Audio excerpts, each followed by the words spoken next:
Time news studio میں آپ کو خوش آمدید۔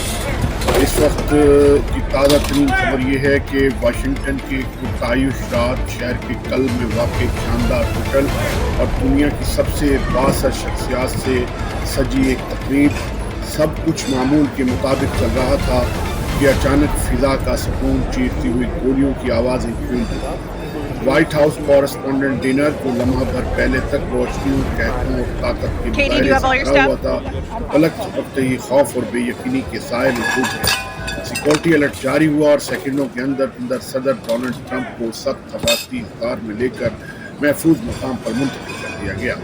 یہ سب کچھ اتنی تیزی سے ہوا کہ کئی لمحوں تک کسی کو یقین ہی نہیں آیا کہ یہ ایک حقیقی خطرہ تھا یا محض ایک افواہ، مگر جلد ہی یہ صورتحال واضح ہو گئی۔ سوال اب صرف ایک تھا، کیا یہ واقعی ایک قاتلانہ حملے کی کوشش تھی؟ تفتیشی ادارے اس سوال کا جواب تلاش کرنے میں مصروف ہیں۔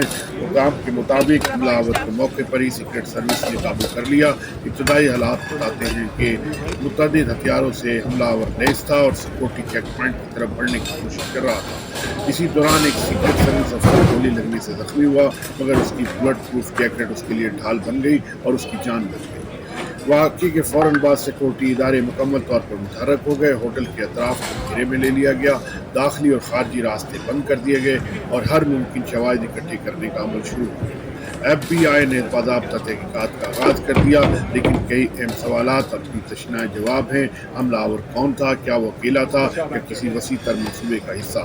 اور سب سے اہم، اس کا اصل ہدف کون تھا؟ ان سوالات کے جواب تاحال پردہ راز میں ہیں۔ صدر ٹرمپ اور دیگر اعلیٰ حکام اس واقعے میں محفوظ رہے، مگر اس واقعے نے ایک بار پھر یہ حقیقت آشکار کر دی ہے کہ خطرہ صرف دور دراز نہیں بلکہ طاقت کے ایوانوں کے عنقریب بھی خاموشی سے موجود ہو سکتا ہے۔ اس واقعے کے بعد وائٹ ہاؤس کورسپونڈنٹ ڈنر کو 30 دن کے لیے ملتوی کر دیا گیا ہے۔ ابھی پوری دنیا کی نظریں اس تفتیش پر مرکوز ہیں، یہ جاننے کے لیے اس رات واشنگٹن میں حقیقتاً کیا ہوا، یہ محض ایک واقعہ تھا یا کسی بڑے خطرے کی پیشگی دستک تھی۔